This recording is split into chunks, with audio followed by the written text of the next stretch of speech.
பாவத்தை அறிக்கை செய்து அதை விட்டுவிட வேண்டும். அவ்வாறு செய்யும் பொழுது நாம் மனம் மாற்றம், உலக காரியங்களிலிருந்து, வாட் இஸ் ரிப்பன்டன்ஸ், மனம் திரும்புதல் என்றால் என்ன, உலக வழியிலிருந்து, நம்முடைய மரபு வழியிலிருந்து, நம்முடைய மூதாதையர்கள் வழிகளில் இருந்து, நம்முடைய பாரம்பரிய ஜெனட்டிக் மரபு மூலமாக வருகிற குணத்தில் இருந்து, செயல்களில் இருந்து, பழக்க வழக்கத்தில் இருந்து, ஆவியில் இருந்து, குண நலன்களில் இருந்து, நம்முடைய சுபாவத்தில் இருந்து இயேசுவின் சுபாவத்திற்கு, பிதா குமாரன் பரிசுத்த ஆவியின் சுபாவத்திற்கு நாம் மனதை மாற்ற வேண்டும். அதுதான் மனம் திரும்புதல். பாவத்தை அறிக்கை செய்யணும், பாவத்தை விட்டுவிடணும். ஏன் விடணும்? நித்திய ஜீவனை பெறுவதற்காக. அதற்காக தான் இயேசு கிறிஸ்து நம்மை நேசித்து நம் உலகத்துக்கு வந்தார். மனம் திரும்ப வேண்டும் சொல்கின்ற வேதவசம் சொல்கிறது. இயேசு பிரதியுத்தரமாக, ஒருவன் ஜலத்தினாலும் ஆவியினாலும் பிறவாவிட்டால் தேவனுடைய ராஜ்யத்தில் பிரவேசிக்க மாட்டான் என்று மெய்யாகவே மெய்யாகவே உங்களுக்கு சொல்லுகிறேன். யோவான் 3:3 பார்க்கிறோம். இயேசு கிறிஸ்துவின் ரத்தம் சகல பாவங்களையும் நீக்கி நம்மை சுத்திகரிக்கும். பாவத்தின் சம்பளம் மரணம். எனவே பாவத்தை அறிக்கை செய்து விட்டுவிட்டு மனம் திரும்ப வேண்டும். அதுக்கு இந்த உலகத்துல ஒரே ஒரு பிராயச்சித்தம் தான், propitiation. There is only one propitiation to take away all our sins. No other God, no power in the given in the world. நான் தேவன், வேறொரும் இல்லை. நம்முடைய ஏசாயா 43 அதிகாரம் 10 நானே அவர் என்று நீங்கள் உணர்ந்து என்னை அறிந்தும் விசுவாசிக்கும்படி நீங்கள் நான் தெரிந்து கொண்ட என் தாசனும் எனக்கு சாட்சிகளாய் இருக்கிறீர்கள் என்று கர்த்தர் சொல்லுகிறார். எனக்கு முன் ஏற்பட்ட தேவன் இல்லை, எனக்கு பின் இருப்பதும் இல்லை. There was no God, here will not be, there is no other God. நான், I am the God, only God, there is no other savior in the world. நானே கர்த்தர், என்னை இல்லாமல் இரட்சகர் இல்லை. நானே அறிவித்து ரட்சித்து விளங்க பண்ணினேன். உங்களில் இப்படி செய்யத்தக்க அந்நிய தேவன் இல்லை. நானே தேவன் என்பதற்கு நீங்கள் எனக்கு சாட்சிகள் என்று கர்த்தர் சொல்லுகிறார். இதிலிருந்தே இயேசு கிறிஸ்து பிதா குமாரன் பரிசுத்தாவி, இந்த திரியேக கடவுள், மூன்றில் ஒன்றாக, மூன்றில் ஒருவராக இருக்கக்கூடிய ட்ரையூன் காட், மூவரில் ஒருவர் இருக்கக்கூடிய இயேசு கிறிஸ்து, அவர் நம்ம பாவத்திற்காக அறிக்கை செய்து மனம் திரும்ப வைத்து மறுபடியும் பிறத்தல், அல்லது பாவ மன்னிப்பின் நிச்சயம், அல்லது பரிசுத்தாவின் அபிஷேகம், அல்லது ஒருவர் மறுபடியும் பிறத்தல், அவர் மறுபடியும் பிறக்க வேண்டும். we should be born again.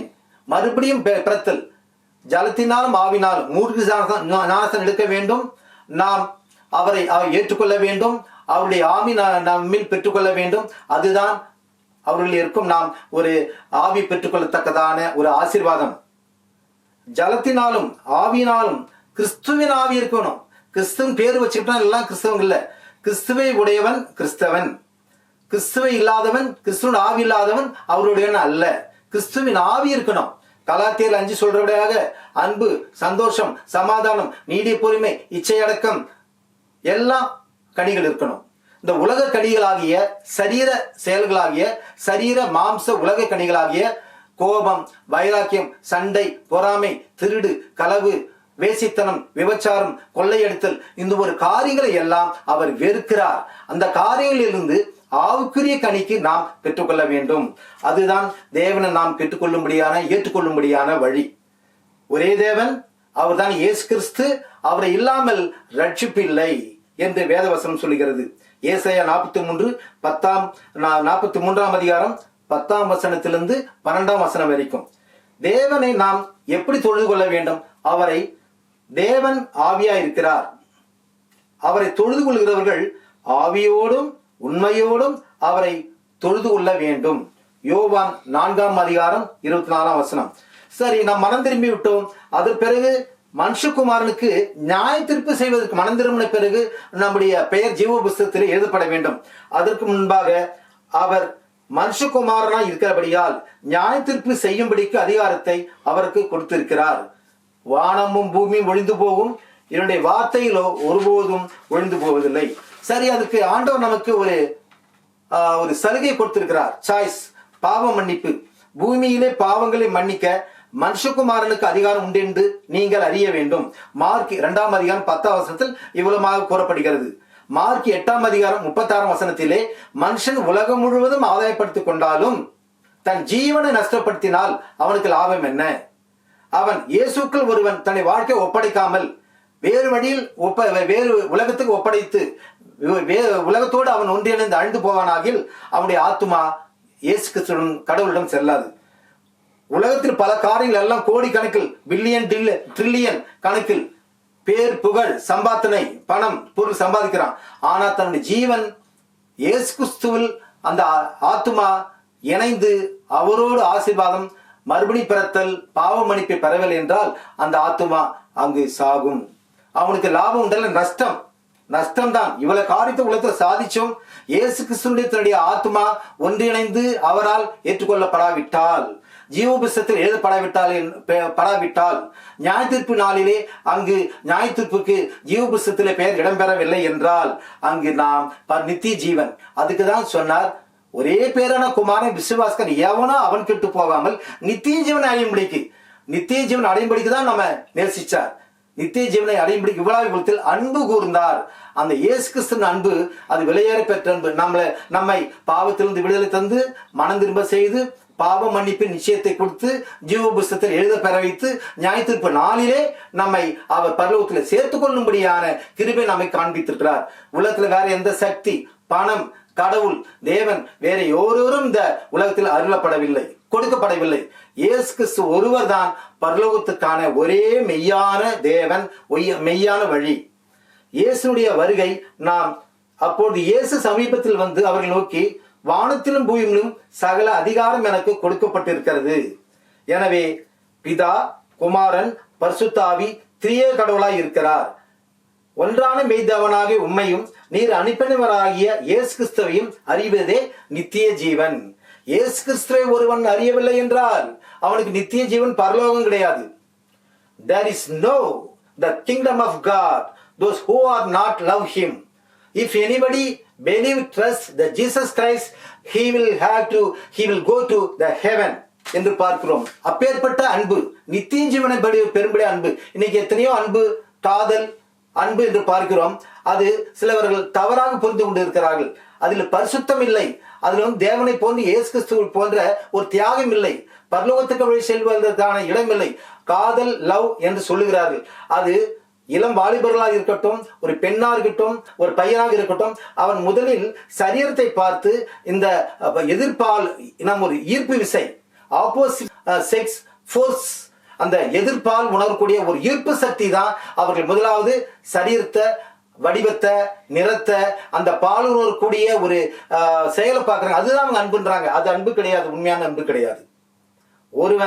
ஒரு மனிதன் திருமணத்திற்கு முன்பாக யாராவது அவன் உடல் அளவில் நேசித்தால், அன்பு காமித்தால், ஈடுபட்டால், உறவு கொண்டால் அது விபச்சாரம் என்று வேதம் சொல்லுகிறது.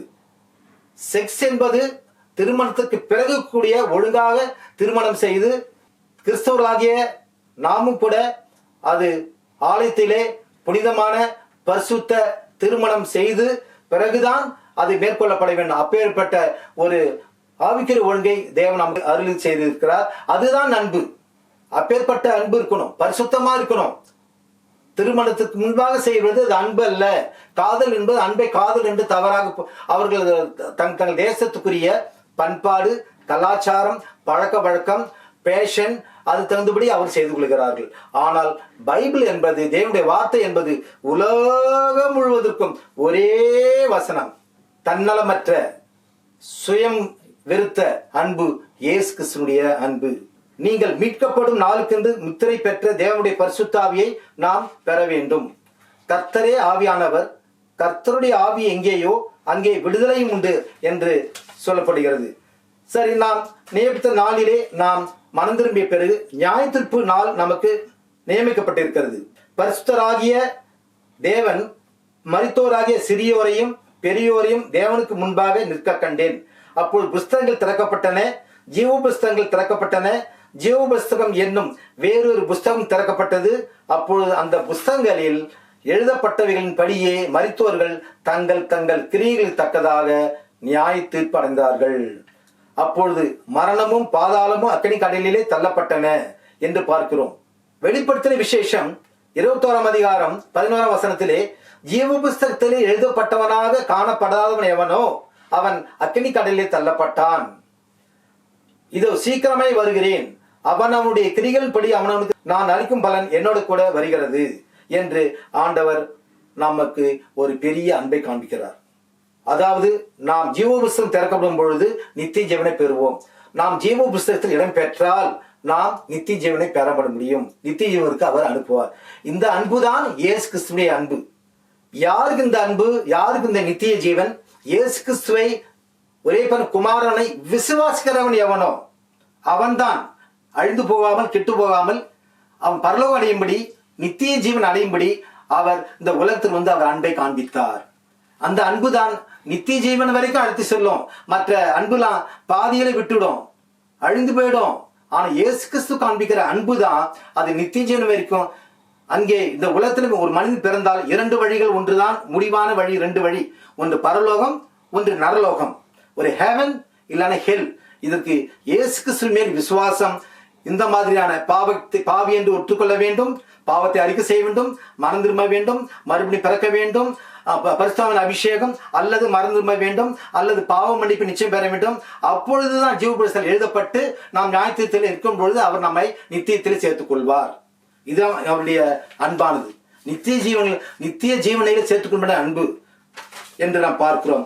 அவருடைய அன்பு நாம் பார்க்கும் பொழுது அவர் எவ்விதமான அன்பு உடையவராய் என்று பார்த்தால், தன்னையே வெறுமையாக்கி தன்னுடைய தகப்பனுக்கு, நான் வெறுமையாய் பேசவில்லை, என்னுடைய தகப்பன் என்ன சொல்ல சித்தமா இருக்கிறாரோ, எனக்கு என்ன சொல்ல சொல்லி இருக்கிறாரோ என்னுடைய தகப்பன் என்னுடைய தேவன் அதையே நான் சொல்லுகிறேன், என் சொந்த சுயமாக நான் எதுவும் சொல்லவில்லை என்று இயேசு கிறிஸ்து சொல்லுகிறார். சுயமா அவர் சொல்லல, தன் பிதாவுக்கு கீழ்ப்படிஞ்சு நாமும் நம்முடைய பெற்றோர்களுக்கும் நம்முடைய தேவன் இயேசு கிறிஸ்துக்கும் பரிசுத்தாவிக்கு கீழ்ப்படிஞ்சு அவருடைய நித்திய ஜீவனை நாம் பெற்றுக்கொள்ள வேண்டும். இதனுடைய அன்பு விதமாக நாம் முடிவரையில் பார்க்கிறோம்.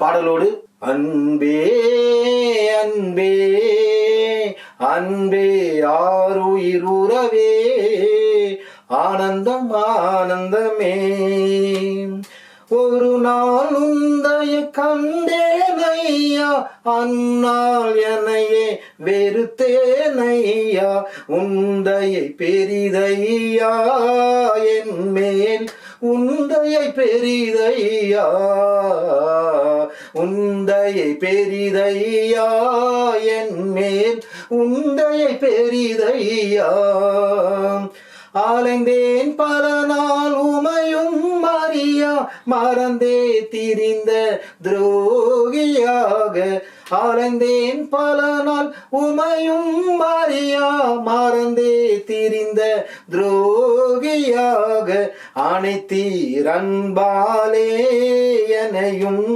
அனைத்தீரன்பாலே, அனைத்தீரன்பாலே எனையும், அனைத்தீரன்பாலே. அன்பின் ஆண்டவரே இயேசப்பா, உம்முடைய வசனத்தை எங்களுக்கு, எங்களுடைய உள்ளத்திற்கும், எங்களுடைய இல்லத்திற்கும், எங்களுடைய பிள்ளைகளுக்கும், எங்களுடைய சந்ததிக்கும், எங்களுடைய உற்றார் உறவினர்களுக்காக எல்லாருக்காகவும் நீ கொடுத்தீர் ஆண்டவரே. தம்மையை வெறுமையாக்கி ஆண்டவரே, நீர் இந்த பரலோகத்திலிருந்து இறங்கி வந்து எங்களை மீட்பதற்காக, நித்திய ஜீவன் அடையும்படிக்கு, பரலோகத்தில் நாங்கள் சேருவதற்காக எங்களை உடைய அன்பு காண்பித்து சிலுவையில் அறையுண்டு ஆண்டவரே குற்றப்பட்டு, ஈட்டியால் குற்றப்பட்டு, முள்முடி சூட்டப்பட்டு, ரத்தத்தையும் வேர்வையும் உடைய மாம்சத்தையும் உம்முடைய சரீரத்தையும் உம்முடைய ரத்தத்தையும் எங்களுக்கு கொடுத்து மீட்டீரே, நித்திய ஜீவனை அடையும்படிக்கு அன்பு காண்பித்தீரே. அதுக்காக ஸ்தோத்திரம். உங்களுக்கு நன்றி செலுத்துகிறோம். தொடர்ந்து எங்களை காத்துக்கொள்ளும். உம்முடைய அன்பிலே நாங்கள் ஜீவிக்க உதவி செய்துள்ளோம். இயேசுவின் மூலம் ஜெபம் கேளும் பிதாவே. ஆமென்.